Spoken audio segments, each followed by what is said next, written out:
Nadine. Hello, Harley. Your lesson on herbs was very educational, so thanks for that. Of course.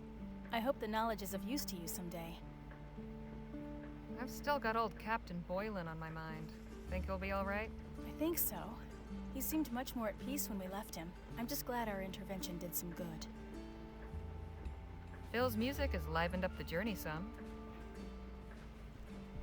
Phil? Harley? How are you liking the guitar? It is a fine instrument. I have not had the opportunity to play in some time. Favor us with a performance soon? The music of Vespuccia is not to my taste, but I will play for you some songs from my country. They warm the heart and stir the soul. Can't wait. Do you think Captain Boylan will be all right? I would like to think so. It takes great bravery to confront one's inner demons. I am glad we were able to help him do so. We'll talk more later. I look forward to it. Hey, Legere, I need a word.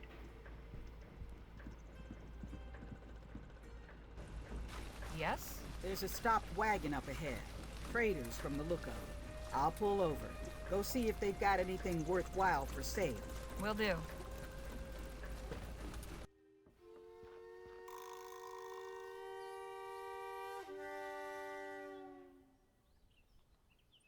Traveling old style.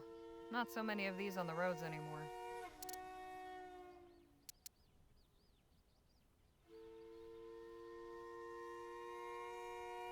It's a beautiful wooden box with an inlaid scrimshaw carving. Says it's from Ceylon.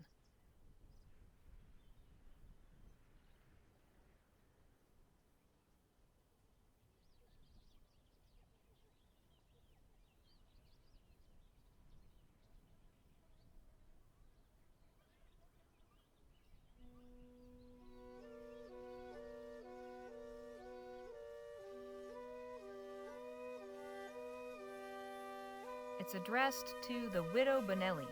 There's no specific address. It just says El Presidio. A piece of petrified wood from the desert.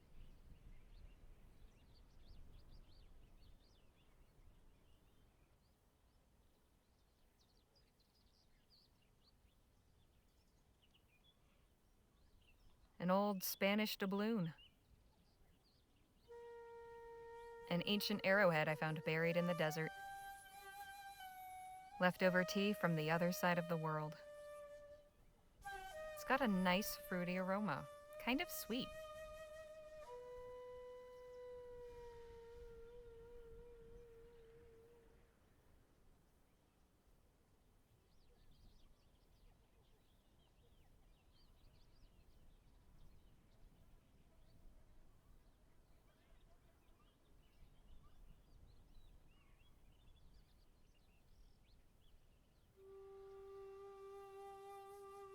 Those beasts look beat. Traveling.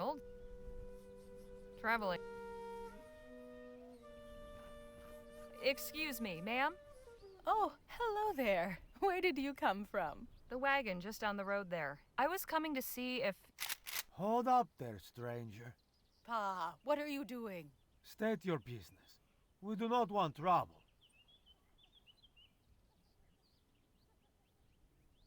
Easy there. Trouble's the last thing I'm looking for. Then what are you looking for? I've been sent to inquire if you were traders. Thought we might do business. Ah, well, there you are then. You can put the gun down, Pa. She's clearly not a highwaywoman. No? You know how sneaky they are, Ma. And this road is infested with them. You've had some trouble with bandits, then? Not personally, thanks be to God. But we know the terrible tales. And we take such warnings seriously. Very seriously. Pa, please. If she did have any wicked intent, I'm sure she's given it up now that she sees how well protected we are. Please put the gun away, and let's talk like civilized Christian folk. Very well. I swear, if you attempt anything... She'll regret it sorely, I'm sure. There now. Well, you asked if we were traders, and indeed we are. We're bound for Rosewater to sell our stock. We were about to make camp for the evening, but we'd be glad to show you what we have, provided you can pay or trade.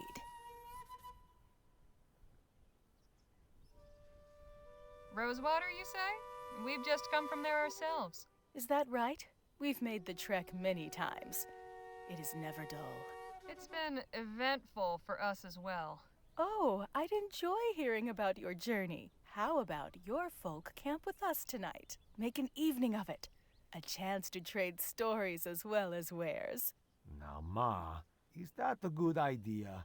Ria has been fussy all day. It will be fine. She loves meeting new people. We do not have extra food, so we cannot feed you. That's all right. We have some. We can pool what we've got. Very good. A potluck. Great. I'll let my companions know to prepare for company. By the way, my name's Harley Leger. Pleasure to make your acquaintance. We are the Fortine family. I'm Sarah Little Owl, and my husband is Carl. We've also got 3 children in the wagon. Beth, Bram, and baby Ria. You'll meet them later this evening. I look forward to it.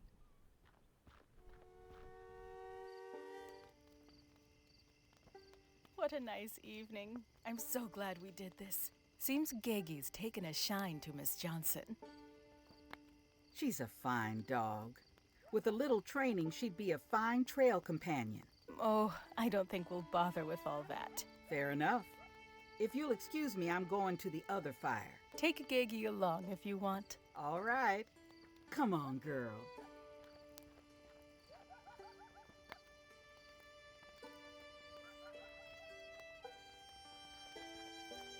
I much prefer our means of transportation.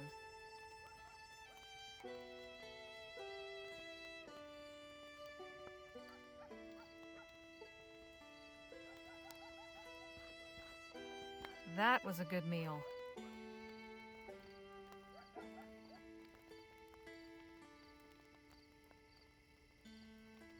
Hey, Mrs. Fortine? Yes, Miss Leger.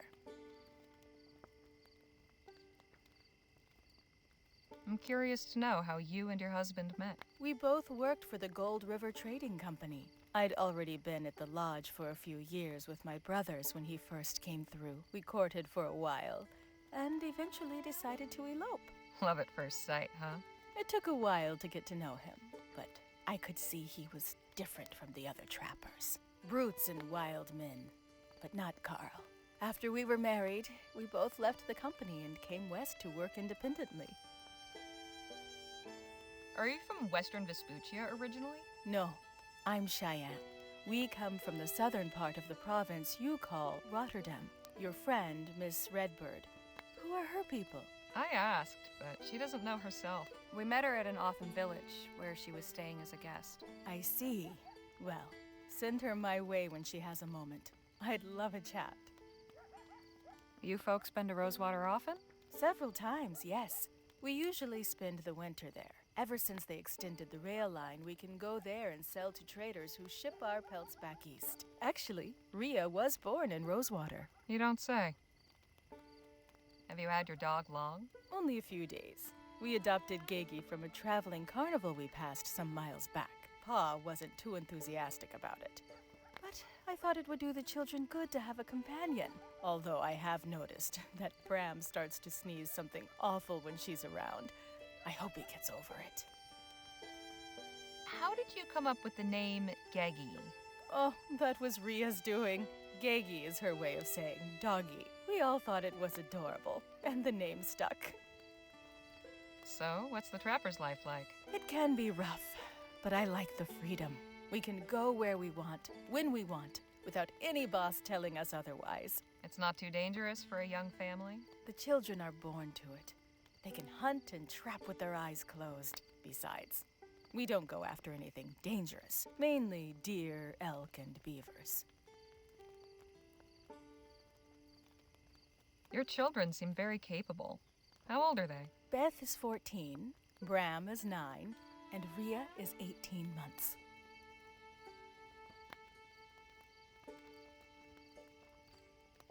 Having a good evening, Mrs. Fortine? I am, Miss Legere.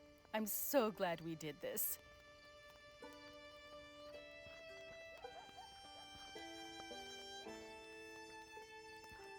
Harley, come, join us. No! Bad dog! Bram! Take this mutt back to the wagon. She has caused enough trouble for one night. She's just a pup. You can't expect her to be a perfect angel without being trained to it. Trained? I would like to know how we will find the time for that. Honestly, I do not know what Sarah was thinking taking her in. Here, Mr. Fortine, have some rum. I think it will do you some good. I probably shouldn't, but why not? How about that song you were gonna play us, Phil? Ah, yes. This is a tune I have always enjoyed.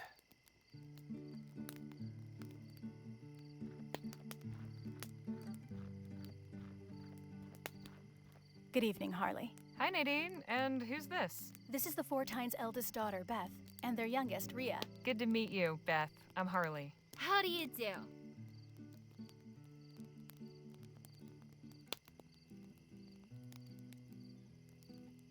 So, what have you two been chatting about? Beth was just recounting her family's journey from the mountains. Hasn't been too eventful.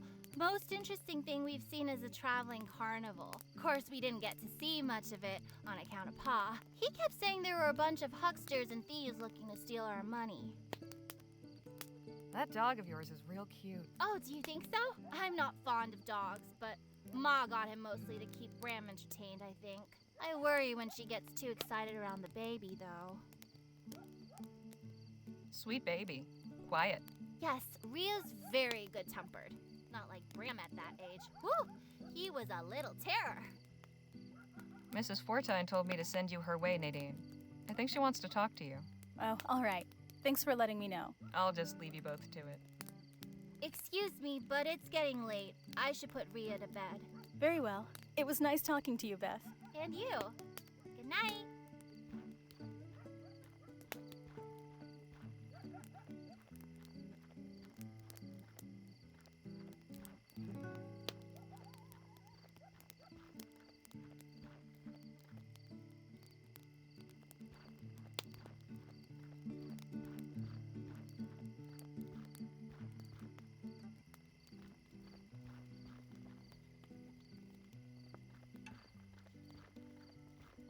Having a good evening, Mrs. Fortine? I am, Miss Legere. I'm so glad we did this.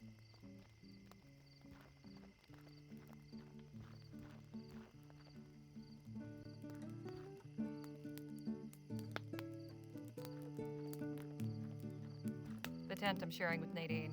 It's more spacious than it looks.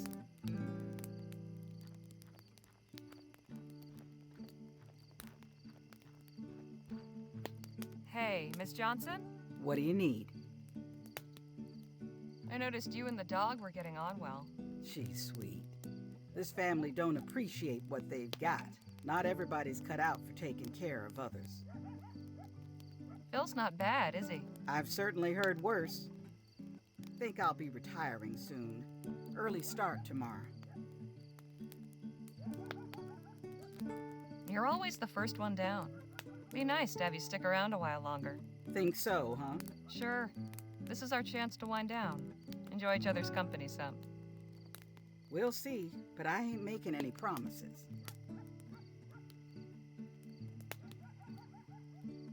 Sorry, think we could talk later? I want to hear Phil play. Not now, Harley. I'm listening to the music. It's so nice to have music, isn't it? He's in the middle of playing.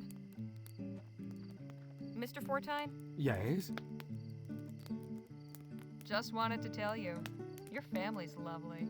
Oh, that is very kind of you, Miss Legere.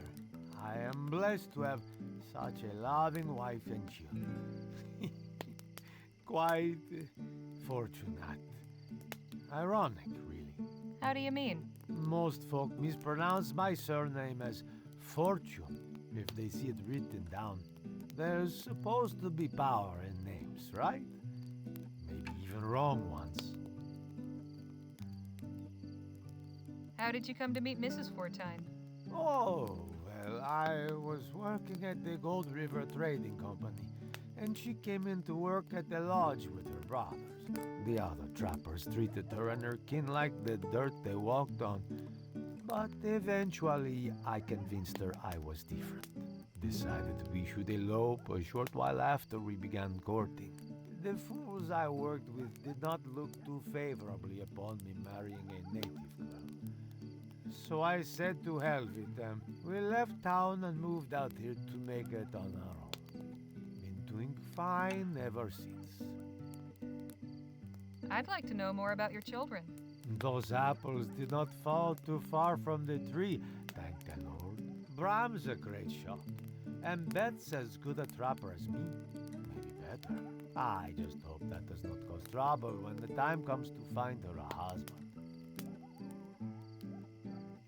Pardon my frankness, but I get the impression you don't much care for your dog.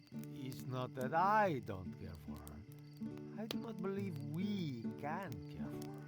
We've already got 5 mouths to feed. One more won't help. Ma didn't even consult me before taking her. Says she got her for the children, but they should worry about taking care of each other, not some poor animal. If Gegi's a burden to you, we could take her off your hands. You would do that? Sure. No, I couldn't. Ma would raise Cain, and the children would hate me if I gave away their dog. Your daughter told me she's not fond of dogs. That's right. I wish she had told me, or her mother for that matter. Tell you what, I'll go discuss it with Ma. We will let you know what we decide.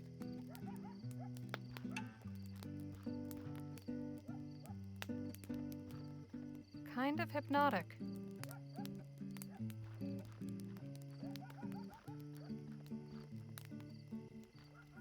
Miss Legere, come over here. Ma and I have discussed your proposal. It pains me to admit it, but I may have been somewhat hasty in adopting that pup. Now, you're certain you can provide her a good home? I think so, yes. Then it is settled. We'll let you have her for 2 crowns. Here you are. Thanks very much. Bram, bring the dog out here.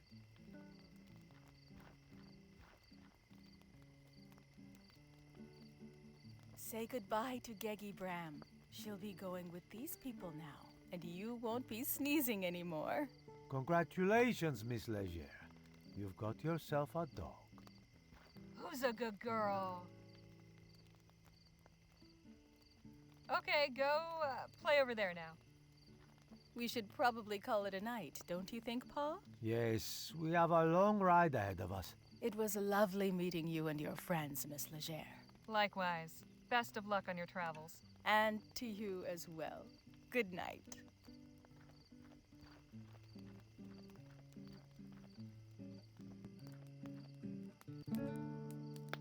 Bravo, Phil. Gracias. Let us keep the evening going, shall we?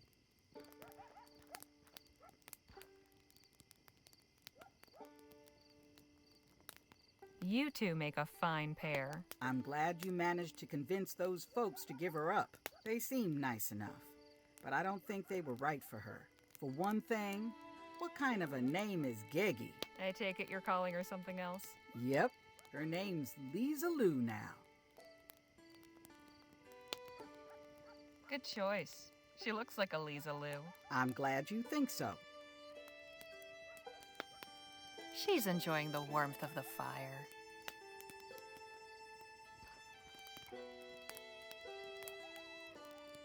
Atta girl. Got any more songs for us, Phil? In fact, I do. I always found this one rather beautiful.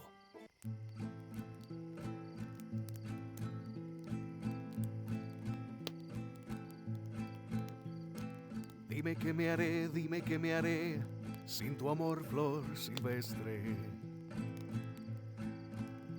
Si los días no me pertenecen desde que crucé tu jardín, si tu aroma mi alma carece, pierdo el deseo de vivir.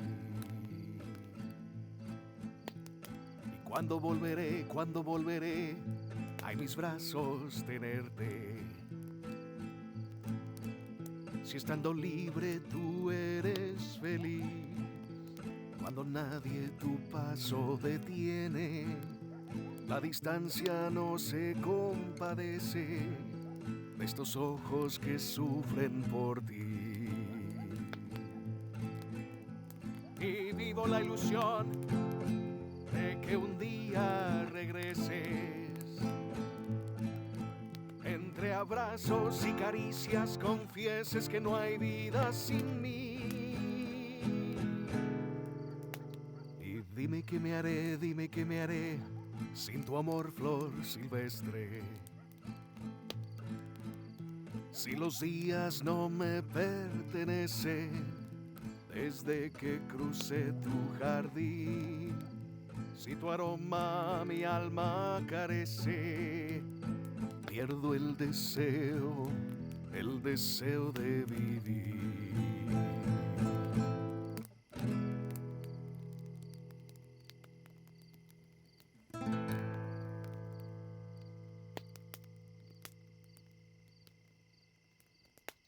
Goodness, that was certainly... Are you crying? Of course not. Just got a cinder in my eye. That was a beautiful song, Phil. Thanks for sharing. My pleasure. Hey, Nadine, how's it going? That was very kind of you. Adopting the dog? Miss Johnson certainly seems to have taken a shine. I don't think I've seen her smile before this evening. She almost looks like a different person. I'm feeling a mite queasy, so if you folks don't mind.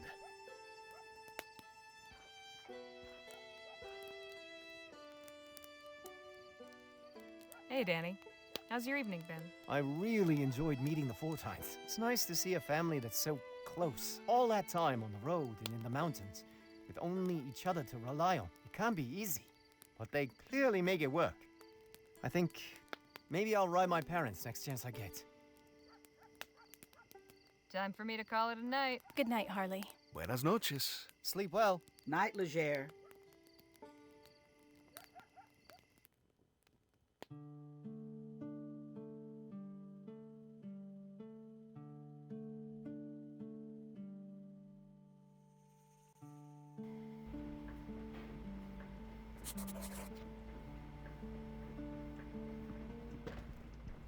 Hey, Jake.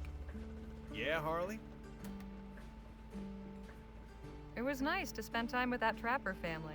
With who? Oh, right, the Fentons. I believe they were the Fortines. Right. How about another story? Sure. Let me tell you about the biggest rattlesnake I ever saw. So that's how I learned to never turn my back on a snake. The wagon is slowing down again. See anything out there, Danny? Yeah, this is a small building. Let's go take a look. Oh, thank God you're here. I was starting to think no one would ever turn up.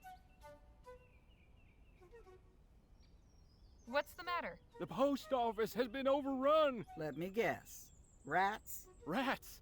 Rats would be welcome friends compared to the evil in there. Evil? What evil? The deceiver. The father of lies.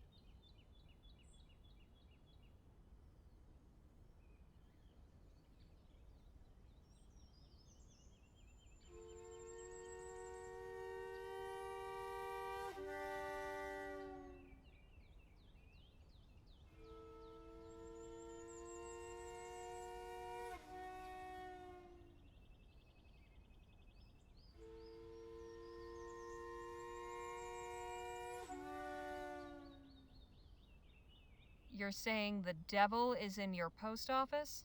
Yes, just like in that story. He lives in there. Wonderful. Another maniac. Frontier's lousy with them.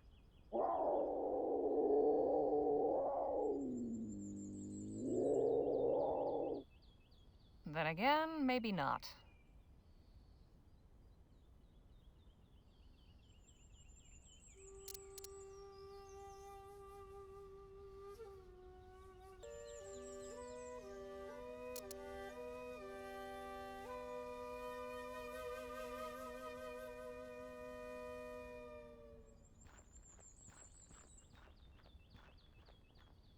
Wanted, Gina Fuller, the Demon. Wonder if Mr. Postman isn't just susceptible to the power of suggestion. What's this jug for? It's my supply of drinking water.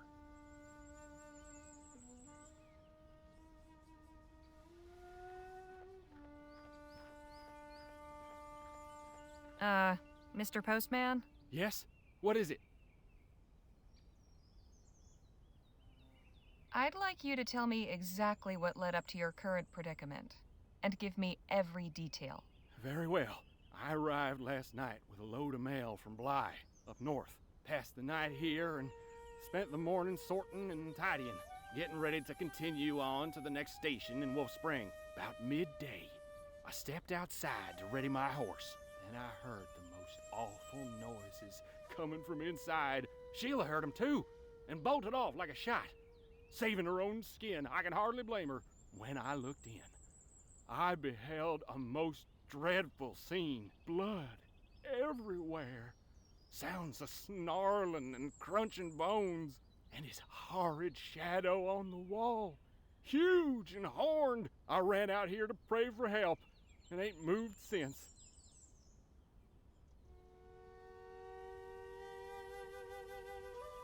What makes you think it's the devil and not something else? What else could it possibly be? I can think of a few possibilities. Go and have a look for yourself, then. You'll not doubt once you see it with your own eyes. What was that you said before about a story? That this was just like in some story? Of course. You must know the famous short story by H.W. Montesquieu. The devil lives in the post office? A most chilling tale. Of course, I used to think it was just one of Mr. Montesquieu's celebrated flights of imagination. But now, I suspect he must have known something the rest of us didn't. Big fan of horror fiction, are you? Well, you know. No more than anyone else, I suppose. Just something to while away the long hours on the road. Isn't life horrific enough all on its own without thinking up new, imaginary ways for things to be awful? Ah, but the devil is very real, miss. He'd only like you to think otherwise. Aren't we pretty far from civilization? Why have a post office here? Oh, not at all. We're just outside the delivery area for Shivering Pines. 10 homesteads within a 2-mile radius. Anyhow, it mostly serves as a transfer and rest station for carriers like me. But next time they ask me to take this route, I'll tell them to go to hell. 'Cause that's where they sent me. Keep calm. I'm going to try and take care of this. God be with you.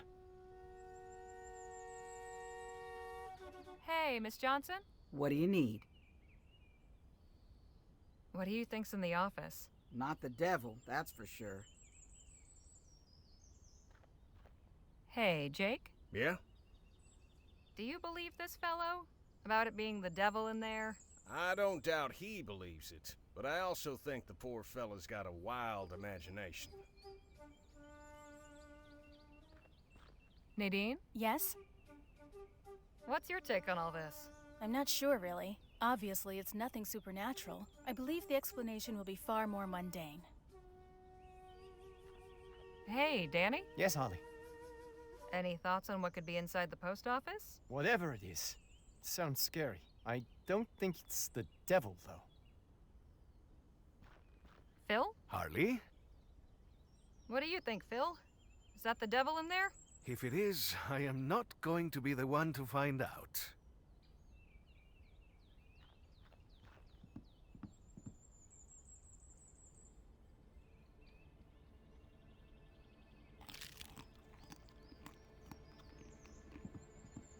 This has got to be how that thing got in. Gruesome. I hope that's not human blood. This devil lives in every post office.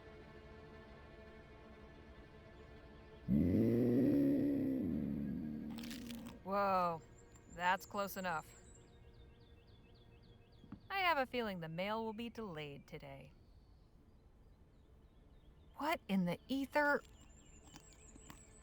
This lantern seems to be what's casting that shadow.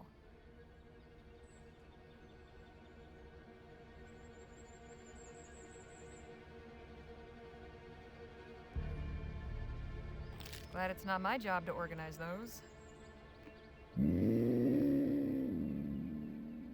Whatever that thing is, it's behind that desk.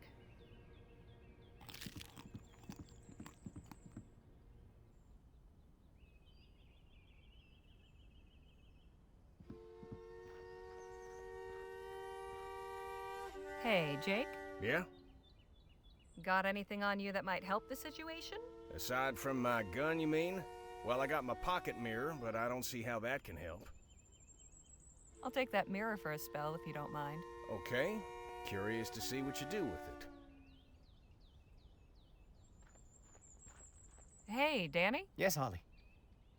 Would you happen to have anything on you that could help the situation? Just my pistols. They could be of use once you figure out what's in there, I guess. Phil? Harley? Are you carrying anything that might be useful? I left my holy water back in New Spain. Nadine? Yes? Don't suppose you've got anything that might help? Help with what precisely? Good point. I should find out more about what we're up against. Hey, Miss Johnson? What do you need? Do you have anything I can use to deal with whatever's in there? I might, if we knew exactly what was in there.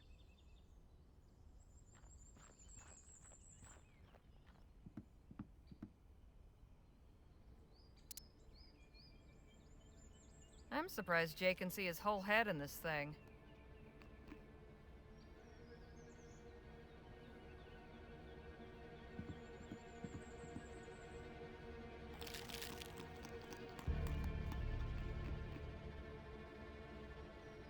How about that? Seems our devil is just a hungry wildcat.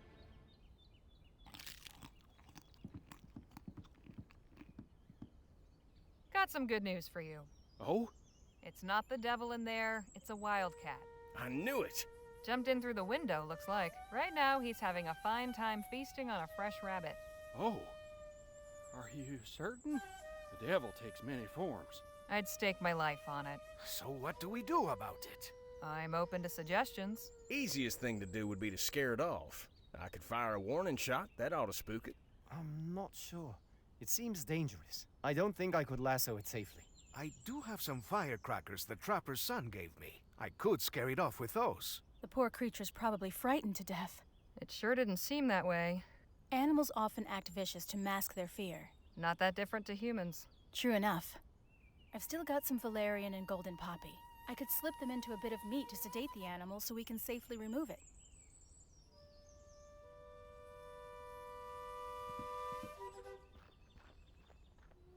Hey, Miss Johnson? What do you need? Any tips for dealing with wildcats? Yes. Stay away from them. We can't just leave this one in there. Why not? It'll wander off on its own eventually. Come on, help me out, would you? Like I said before, keep your distance. Avoid direct confrontation. Best bet is to scare it off. Nadine? Yes? I like your plan. Let's give the kitty a nice nap. Give me a few minutes. Here you are.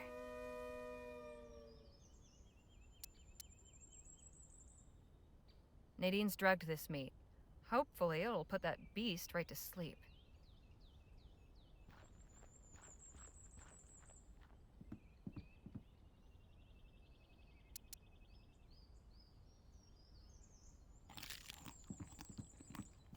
All right, kitty. Hope you left some room for dessert.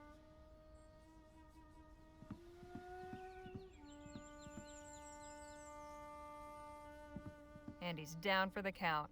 Hey, one of you want to help me move this beast out of here?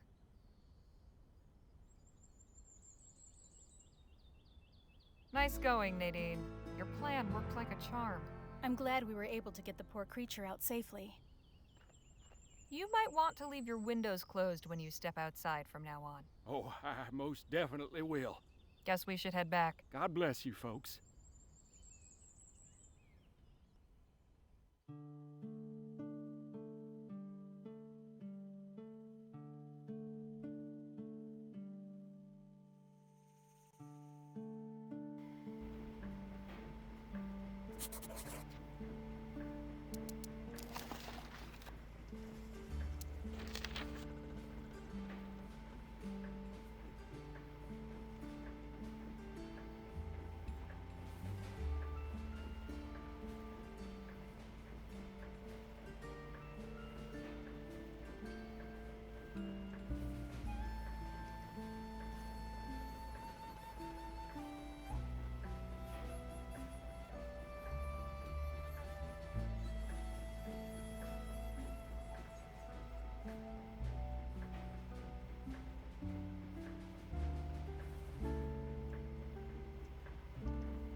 Hey, Jake. Yeah, Harley? I appreciate the chat. Anytime, Harley. Hey, Danny. Let's talk. Sure. How about that Trapper family, huh? It's nice to see good people like that out here in the wilderness. Pretty easy to get jaded and expect nothing but bandits and mountebanks, you know? Huh. There's a lady running toward the road. What the heck is she doing? Madre de Dios! I'd better see what's going on. What is it? Bandits? Highwaymen? Worse, performers. Good day to you, travelers. What's so good about it then? And what are you thinking, running out in front of the wagon like that? I apologize for the theatrics. I fear it's in my nature. And just who are you, anyway? Who am I? Honestly, I suppose I'm, well, desperate. That much is clear. You running away or something? Heavens no, I could never do that. I'm the impresario of this theater troupe. Name's Kate Hatomi. Our show opens next week, and I'd be fibbing if I said it was going well. So I'm guessing you want us to help you in some way? Ah, very astute. All I ask is an hour of your time. We've been rehearsing this play for so long. We're all too close to the material. We need fresh eyes and unbiased opinions. If you could but watch our rehearsal and share your honest, unvarnished impressions, you would be doing us a good turn. The performance will be gratis, of course.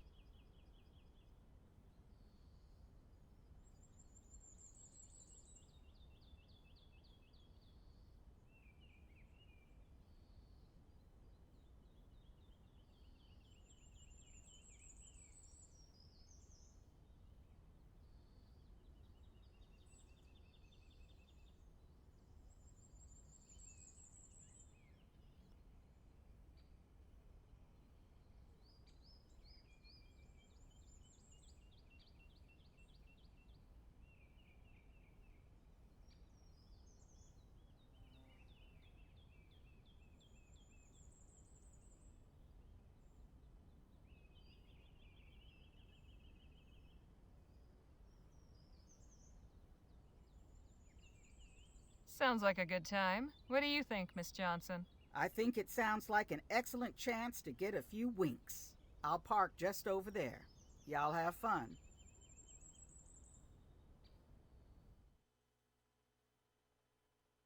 Ladies and gentlemen, on behalf of myself and all the Queen's Mid-Atlantic players, welcome! This is a peek behind the curtain, if you will, at a work in progress. I thank you most humbly for your indulgence and warmly invite you to share your impressions following the rehearsal. And now, please enjoy the show.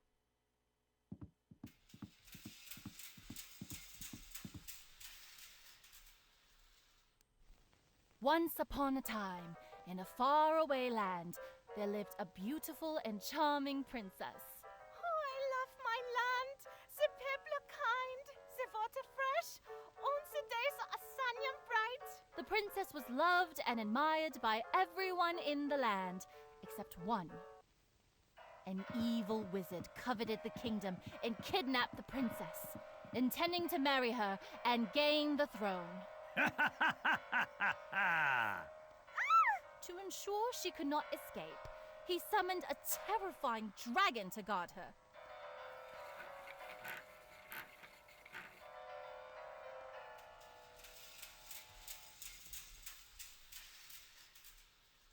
However, all was not lost.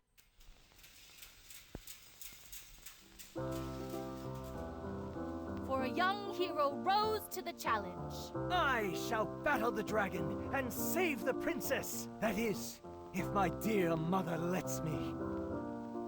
I said, if my mother lets me, of course. Faye, that's your cue. Faye? Where the hell is Faye? I don't know. Last I saw her, she was in her tent. Oh, for crying out loud! I'm sorry, folks. I don't know what I was thinking. It's clear we won't be getting anywhere with this rehearsal. You can change out of your costume now, Dwayne. We're done here. Martina? Quentin? Same goes for you. But I spent hours on my makeup. And I spent months on this show!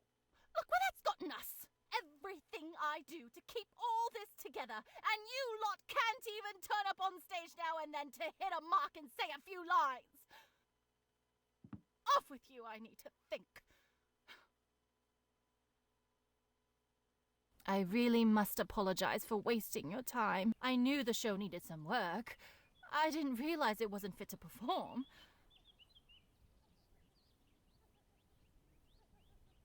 There must be some way we can help with the show. You took the words right out of my mouth. Are you sure?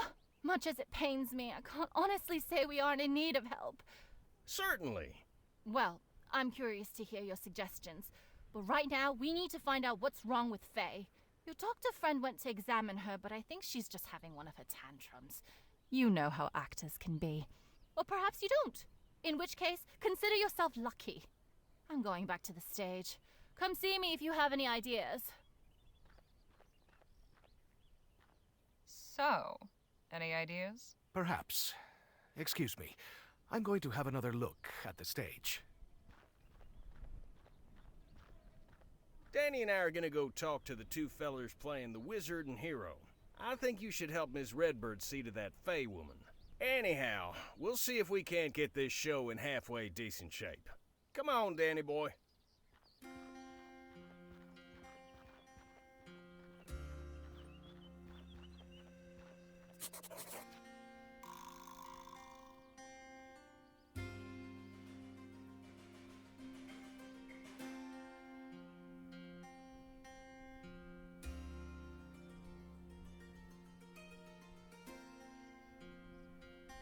A cylindrograph.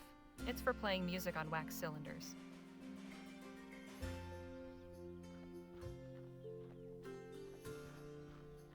Someone kept a copy of a local newspaper.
Oh, Miss Martina, was it? Yeah, Martina Holder. I am sorry we could not finish the show for you. No worries.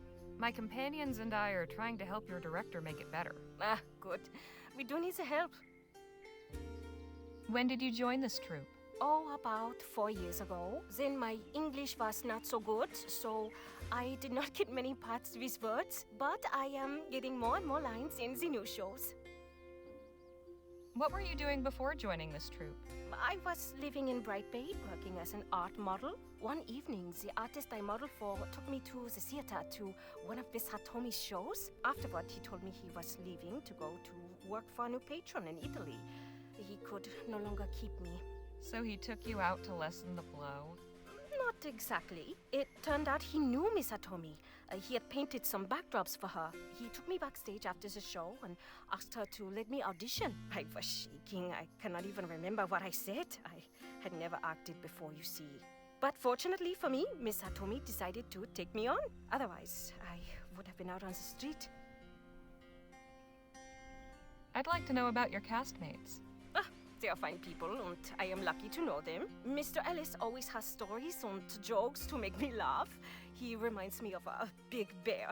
He's also a very fine actor, and he has performed on stages in great cities all over Europe. Dwayne is very nice, but he's also very shy. He does not speak much with me or any of the others. I have always thought it is funny that an actor is so shy, but when he is on stage, one would never know. And Mrs. Davies is like a mother to me. She cares for us very much and wants to make sure everyone is healthy and happy. Although she does nag a lot. My real mother did not nag so. Goodbye, Miss Holder. Lovely to be speaking with you.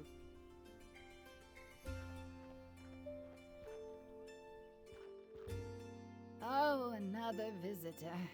Who are you? Harley Legere. And you are? Faye Davies.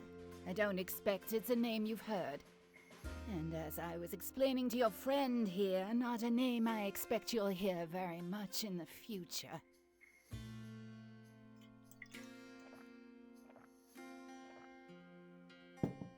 Mrs. Davies, I would advise moderation in regards to that brandy.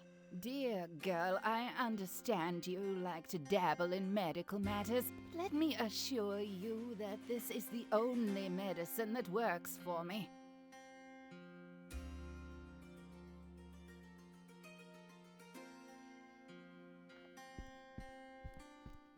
A few books and a collection of wax cylinders in that box. A few books and a... Let's see. There are a few wax cylinders here.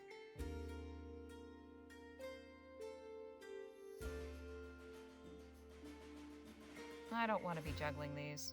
I'll swap this for the one I've got.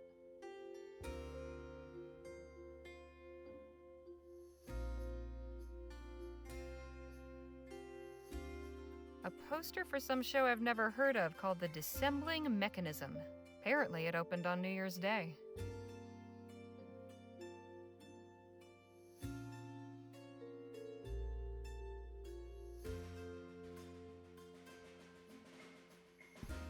Mrs. Davies seems quite fond of this stuff. Hey, Nadine. Hello, Harley. Did you examine Mrs. Davies? I did. And what's your medical opinion? I couldn't find anything wrong with her physically. At least nothing that an excess of brandy wouldn't explain. But she's in no state of mind to be performing. I don't believe one needs to be a medical professional to draw that conclusion, my dear. What's your opinion of the show? Yes, please tell us. Don't be shy. I'd like to hear what you think. I didn't quite understand it, actually. Perhaps it would make more sense if we had seen the whole thing. Dear girl, I truly doubt that would have made much of a difference. I'll see you later. Mrs. Davies? What is it? Why weren't you on stage today? Is something wrong? Something wrong? Something wrong? Exactly what aspect of my current condition would suggest to you that anything is right? What's got you so upset? I'm about to lose my place here, that's what. Turned out on the dusty road to fend for myself.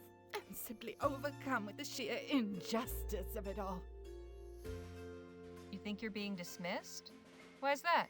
Oh, it's a long, long story, but what it comes down to is finances, or lack thereof. Kate has been tightening the belt lately. She says our performances haven't been attracting the crowds they once did. But even so, we aren't doing that badly. All of us have taken quite deep cuts to our usual allowance. It still doesn't seem to be enough. Naturally, I, being the most recent addition to the troupe, am the first up to the chopping block. If you ask me, something doesn't add up. I know for a fact that our run in Bois de Quivo is quite respectable, and yet apparently our financial future is dangling over the precipice by a fraying thread. It's all more than a tad suspicious. So you suspect Miss Hitomi is taking more than her share? We've all suspected it for some time, but I'm the only one who's willing to speak up about it. Everyone else knows I'll be the first to go, so they keep their heads down and wait to reap my share. You've accused Miss Hitomi? Of course not. I haven't got any proof, but you can bet I would if I did. If you were let go, what would you do? Oh, God, please don't ask me such things. I can't bear to think about it. It's a serious question. Everyone needs a backup plan. I don't know. I just don't know. Oh, what will I do? Kate couldn't be so heartless. Will they really just let me go? Will no one speak up for me? God, help me!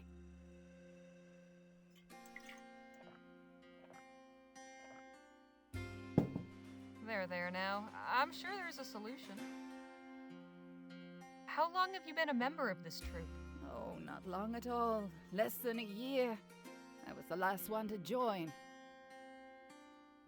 What did you do before you were a Queen's Mid-Atlantic player? I was with another outfit based up in Fawcett, the Davies Traveling Spectacular. 15 years we were together.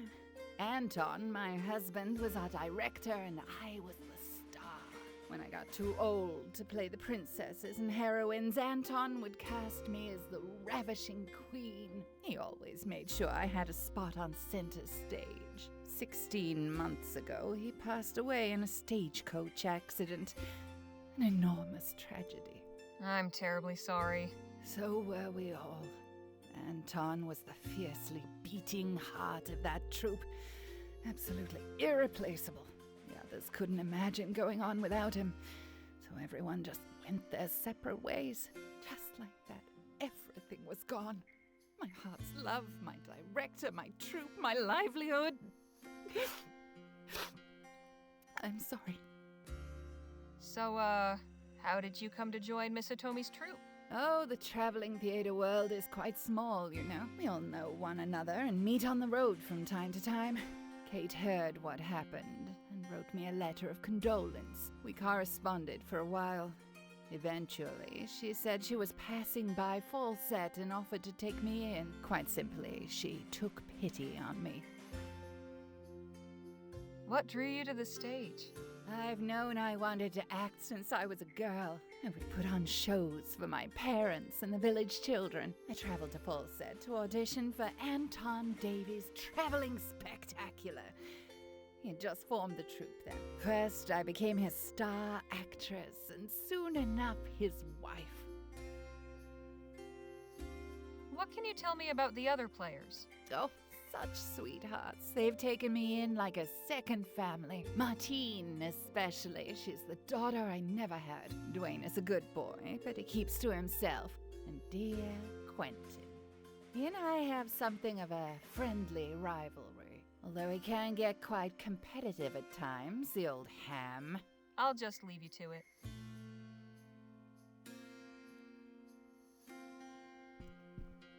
Unhand that brandy. I need it for my nerves.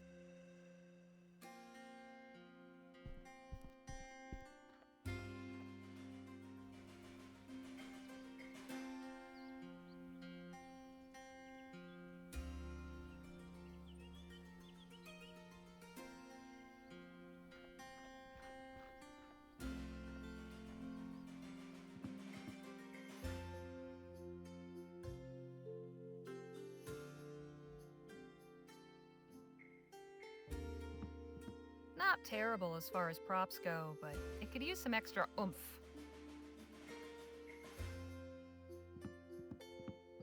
I bet Jake wishes his show's backdrop was half as realistic. Phil? Harley? What was your opinion of the performance? It was not to my taste. However, with some improvements, it could be entertaining. All right, see you later. Miss Hitomi? Yes? When did you put this troupe together? As it exists now? Oh, it's been about 5 years, I should say. That's when Quentin and I came over to Vespuccia. What were you doing before starting this troupe? I spent some time in London, then went traveling around Europe doing this and that, until I met Quentin. Have you performed yourself, or do you stay out of the spotlight? Me? Oh no, I haven't been on stage since Paris. Quentin and I used to do a little magic show, if you can believe it. No fooling? It was a very long time ago. Not worth remembering, honestly. I want to hear about your cast. Oh, they all have their talents. They wouldn't be in my troupe otherwise. But I don't hold with talking about people behind their backs. Why don't you get to know them yourself? What do you think would make the show better? God, where do I begin? Faye's in a black mood. Quentin thinks his character lacks depth. Martina's unintelligible. And Dwayne's swordplay doesn't even rise to the level of farce. And naturally, theater's all about imagination. But with the quality of our set and props, I fear we are asking rather too much of our audience in that department. I'm this close to packing it all in. What's wrong with Quentin's character? Not a thing! Everyone loves to hate the evil wizard. He's a guaranteed crowd pleaser. But Quentin thinks the role lacks depth. That his talents as an actor, and they are considerable, are going to waste. And yes, perhaps he has a point, but for God's sake, this is not the Royal Arcadium! We performers have a saying.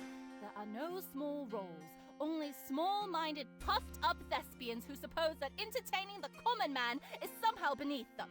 I love Quentin, really I do, but I've had it up to here with his carping and grousing. He doesn't listen to me, but you're welcome to try bringing him down to earth if you'd like. What's the problem with Martina? Weren't you listening? She doesn't so much say her lines as chew on them and cough them out. She's a sweet girl, and her physical performance is outstanding. The things she can do with just her eyes. I'm loath to cut her part or take away the few lines she already has, but unless she finds some way to magically rid herself of that blasted Teutonic accent, I may have to. You don't think the swordplay is good enough? Setting aside that our prop swords are as likely to crumble to bits or give the players paper cuts as they are to make it through a scene intact, it's just not very convincing or compelling. Dwayne either needs to get more adept at handling them, or we need to rethink the whole sword thing. Thank God this play doesn't feature a real sword-fighting duel, but it does need a big climax where the hero slays the dragon. How are we supposed to do that without a sword?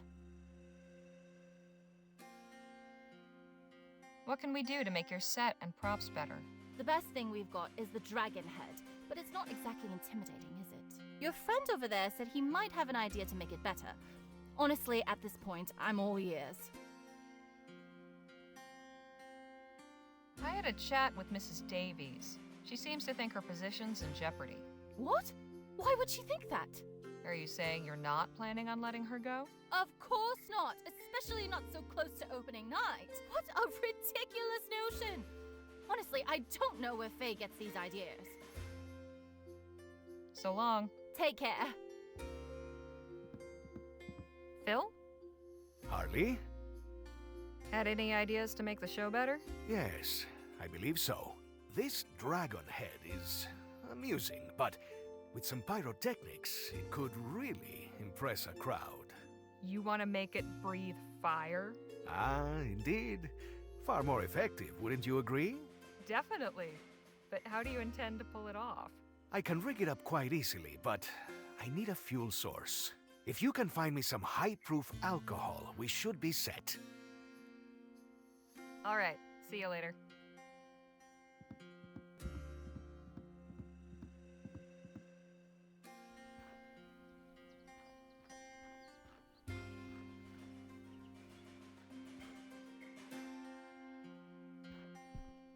Mrs. Davies? What is it? I spoke with Miss Hitomi, and she said she has no plans to let you go. Well, of course she would say that. That's how it works in this business. All seems well and good until the monthly budget is drawn up, and then the trapdoor opens beneath you and you swing. So you don't trust Miss Hitomi's word? I don't trust anyone's word. Only ink on paper. I'll just leave you to it.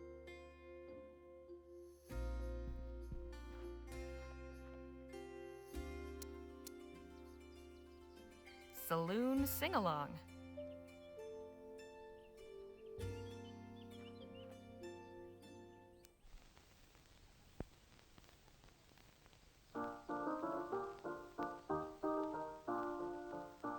Oh, I love this one. This was the first song I learned in English, you know. You don't say. How does it go?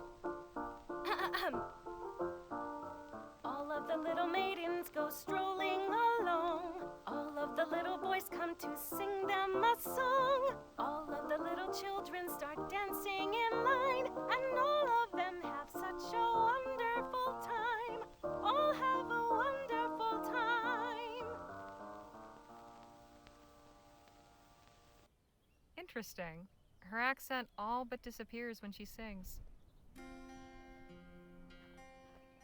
Miss Holder? Yeah?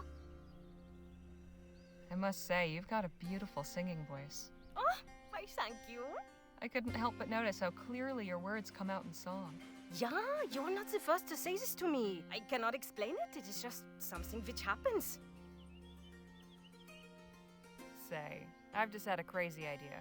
Rather than speaking your lines, why not sing them? Sing them?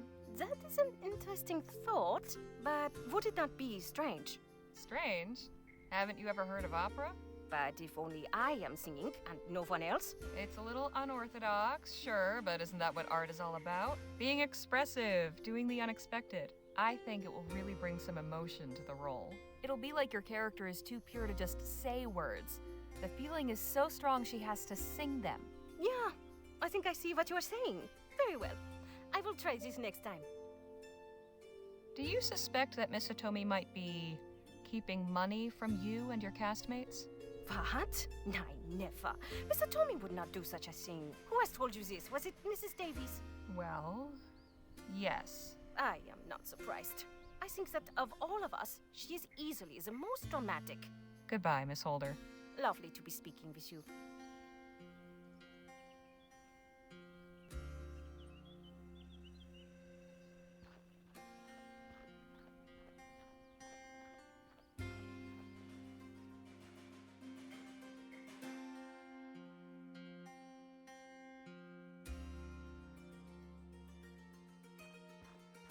The desk is covered in papers. Lots of notes. What a mess. Most of these seem to be show notes. Here's a list of names. Othello, Carondelet, Dissembling, Delphi. Wonder what that means. It's a poster for a musical show called Carondelet. It opened on June 2nd. Must be one of Miss Hitomi's previous shows. A poster for The Mystery at Delphi. Opened on November 6th. The actor's life doesn't seem to allow for much in the way of comfort.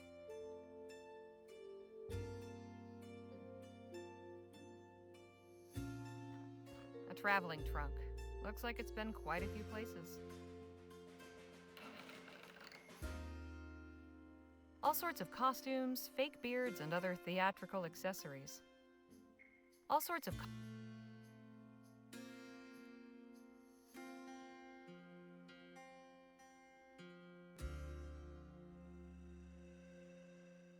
If my eyes don't deceive me, that's a false compartment. Just need to figure out how to open it. No way I can force it open. A pair of leather boxing gloves. These might be useful.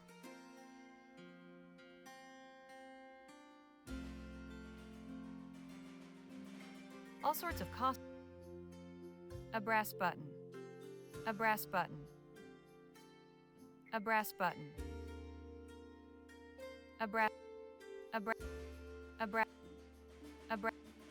A bra.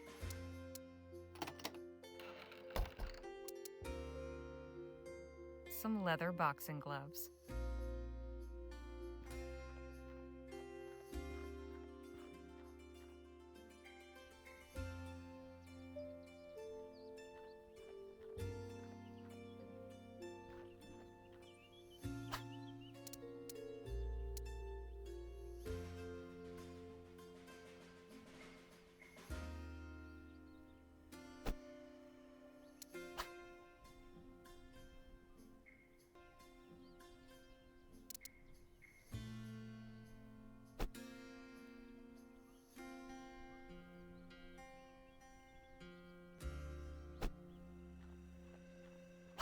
No mistaking who this wagon belongs to. Hey, Danny? Yes, Holly. You fellas talking about anything interesting? Dwayne's showing me his stunt swordplay. He's supposed to battle the dragon at the end of the play. I've tried giving him a few pointers, but it's not going so great. What did you think of the show? Well, I'll put it this way. If one of Jake's shows went that way, I'd be looking for another job. Talk to you later, Danny. See you.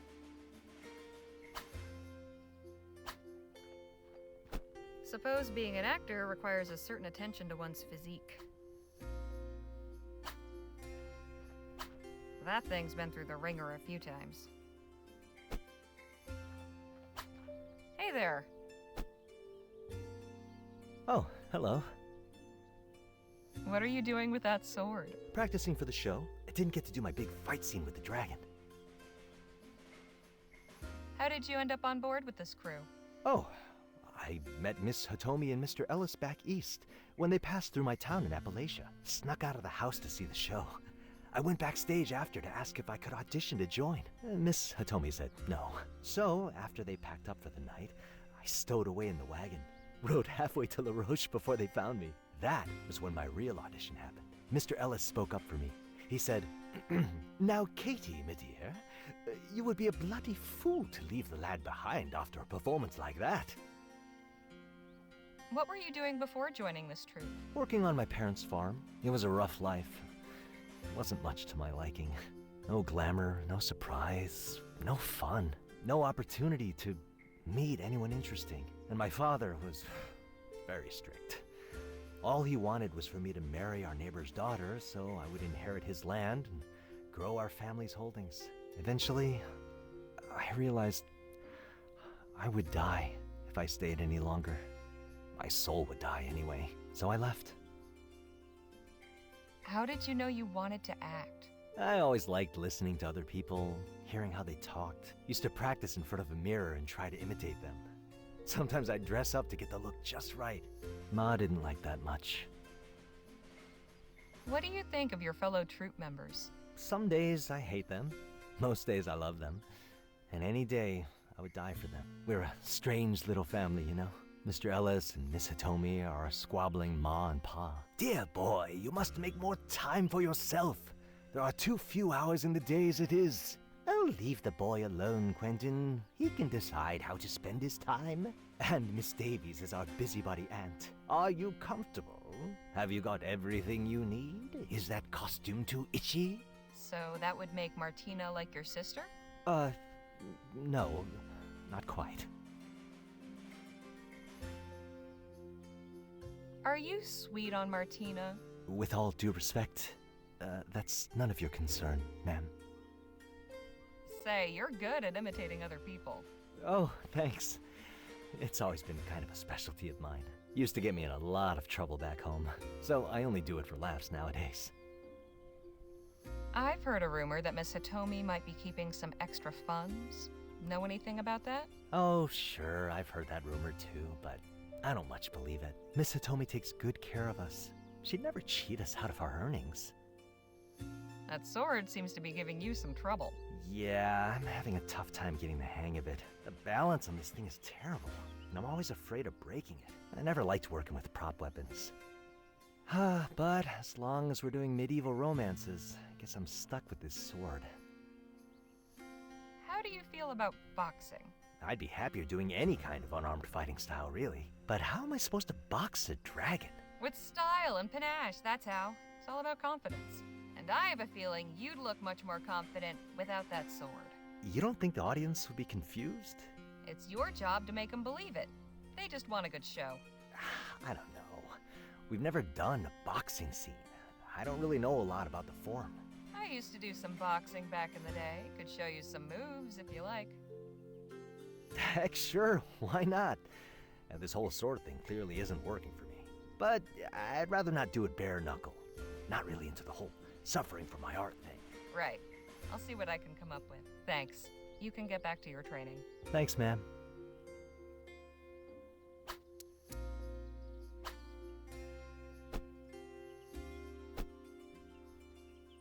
I found some boxing gloves in Miss Hitomi's trunk, if you want to practice sparring. Oh, sure. That'd be great. Danny, how'd you like to help out? Sure. First, your stance is all wrong. Stagger your feet, 1 foot in front, weight evenly balanced, knees slightly bent. Good. Now, show me what you can do. Not bad. Not bad. Try not to let your elbow flare out, Dwayne. Protect the ribs. I think you boys are getting the hang of it.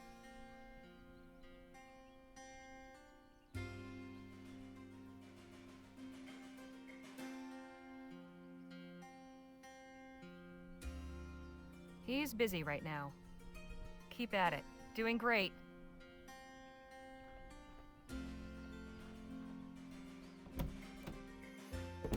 Ah, one of your companions has decided to join us. This is Harley Legere. She used to be a performer of sorts herself, you know. You don't say. What sort? I was a fighter.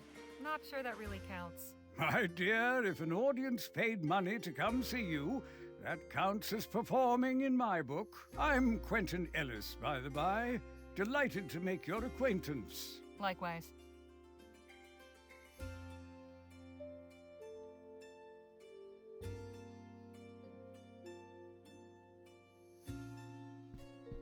Quentin Ellis is Othello, premiering October 7th. Hey, Jake? Yeah, Harley?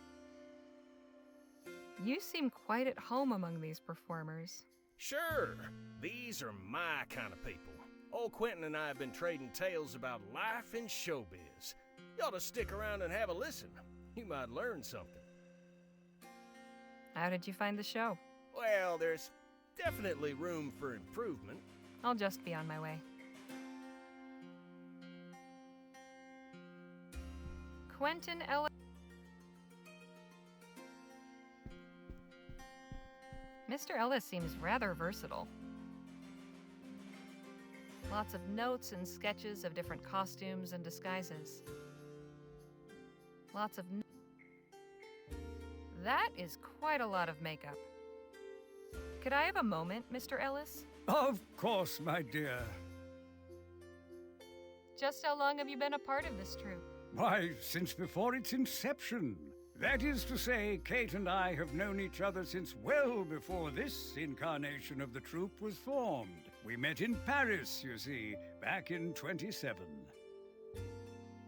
What did you do before joining the troupe? I was classically trained at the York Theatrical Academy.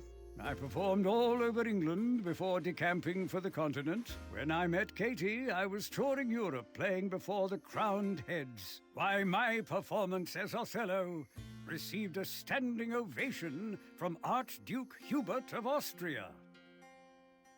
What drew you to the stage? Ah, the eternal question. What drew you to the ring? Money. Found out my tolerance for pain was higher than my tolerance for hunger. I see, an empty belly is a demanding muse indeed.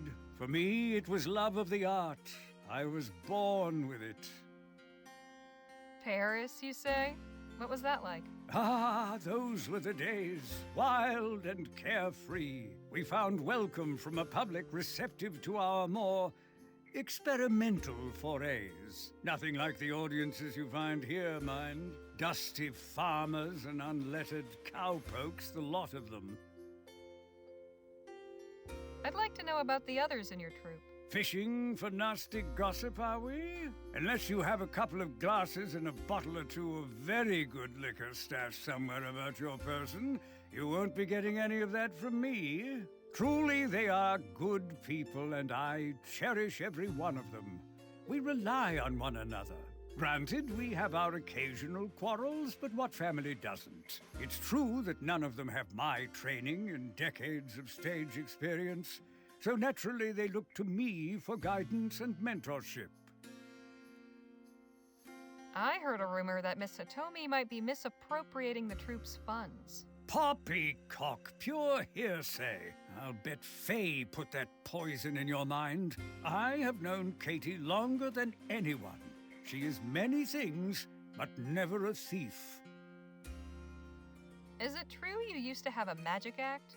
Why, yes, it is. Funny, I'd almost forgotten. Katie and I briefly tried our hand at stage magic. She was quite adept at sleight of hand, but in the end, it wasn't our true métier.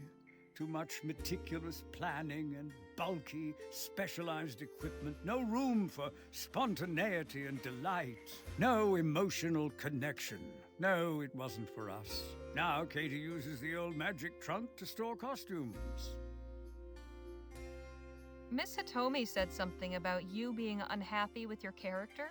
Oh, don't get me started. The evil wizard is a stock villain, paper thin, a cipher. All I do is tromp on stage and glower at the audience. He wants to rule the kingdom and kidnaps the princess, all right. But why? What motivates him to do it? Drama comes from a rich depth of character. Complexity, not caricature. I need something I can work with, something to sink my teeth into.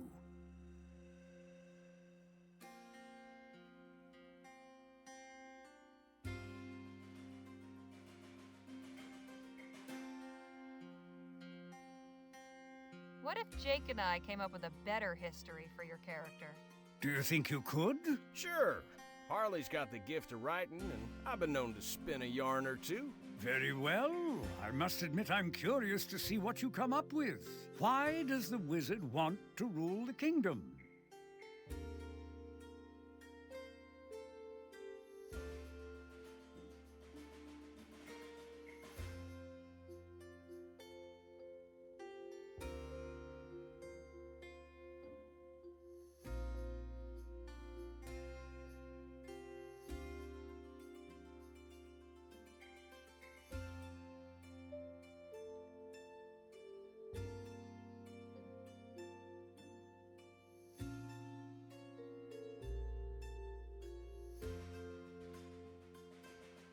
He doesn't want to rule.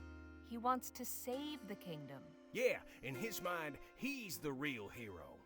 Oh, intriguing.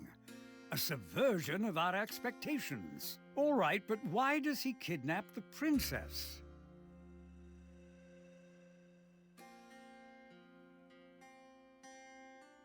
He's actually keeping her safe from the dragon. Unexpected.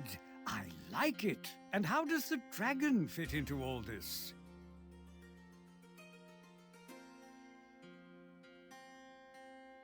The wizard wants to tame the dragon and harness its power to serve the kingdom.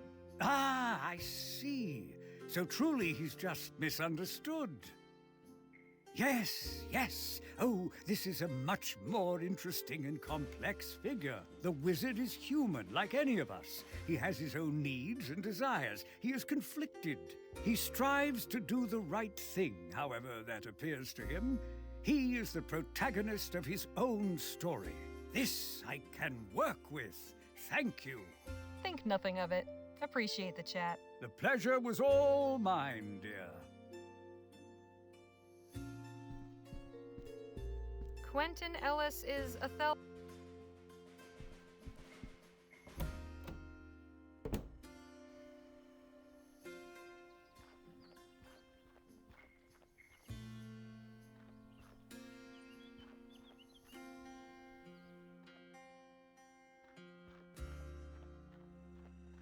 A poster for the mystery at Delphi.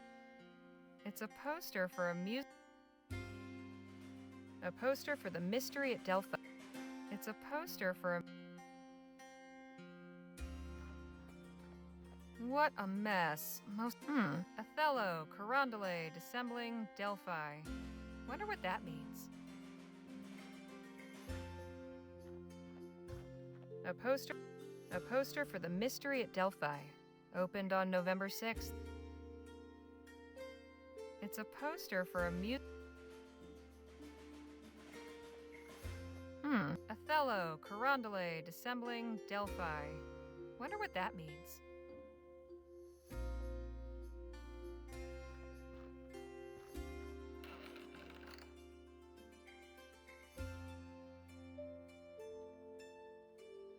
A brass button. Mr. Ellis said this was Miss Hitomi's old magic trunk. Maybe these buttons aren't just for decoration.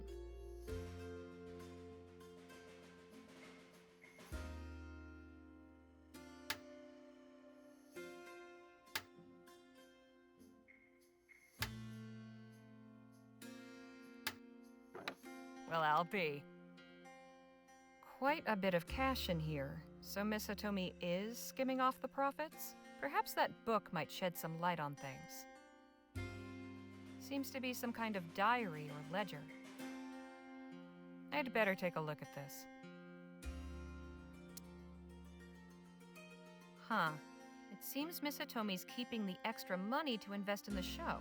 She calls it a rainy day fund, and she has a separate space for emergency salary reserve. So Mrs. Davies was wrong. I ought to show her this. Maybe it'll calm her down.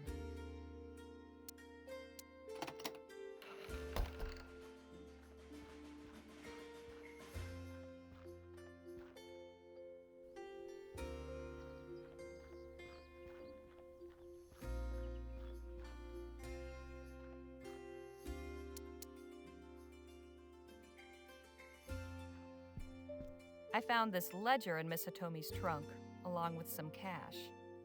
So I was right. This is exactly the proof I was looking for. It's not quite what you think. Look at the entries. Rainy Day Fund. Emergency Salary Reserve. Why, she isn't keeping this for herself. She's setting it aside to help you all. Oh dear, how embarrassing. What a fool I've been. We all make mistakes. So now that you know your position is safe, will you get on stage and perform? Yes, of course. Thank you for clearing up this misunderstanding. I really do appreciate it. I don't think she'll be needing this anymore. Nothing to say, really.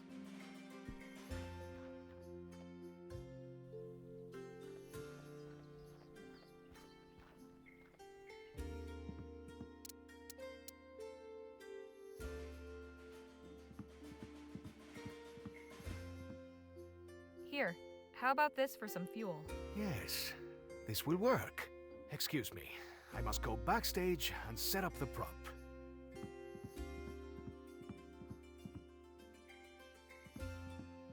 Miss Hitomi? Yes? I think you can try a second rehearsal now. Really? You sure? Positive. Let's get this show going.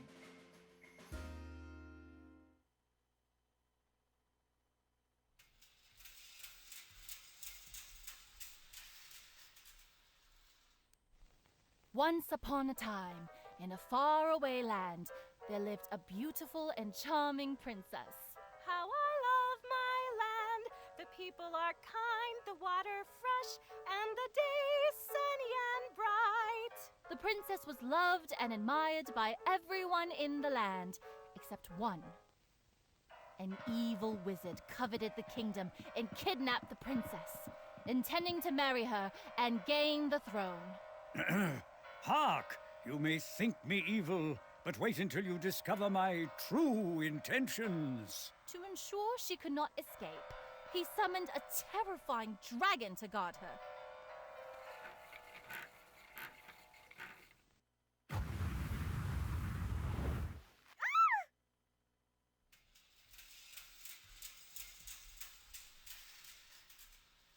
However, all was not lost.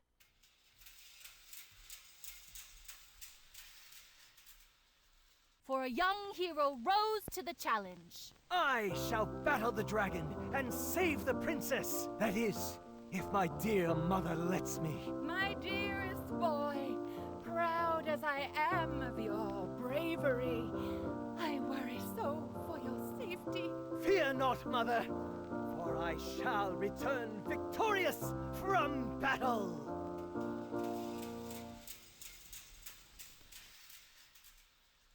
And so the brave lad rode to the castle and confronted the mighty dragon.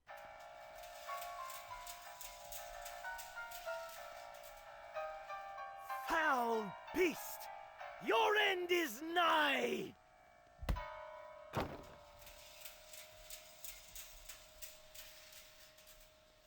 With the dragon defeated, our brave hero rescued the princess and vanquished the wizard.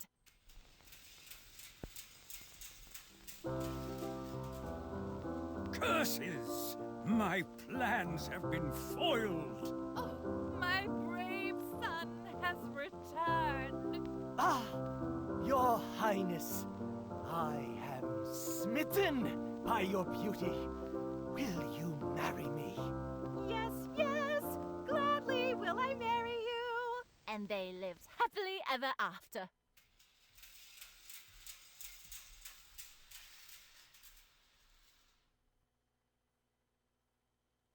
Well, at least we made it through to the end that time.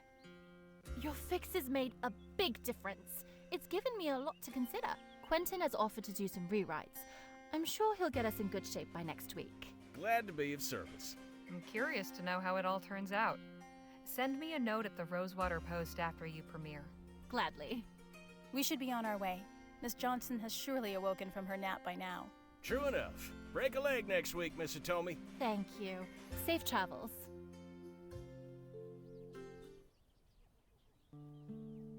We did what we could for Miss Hitomi and her folk.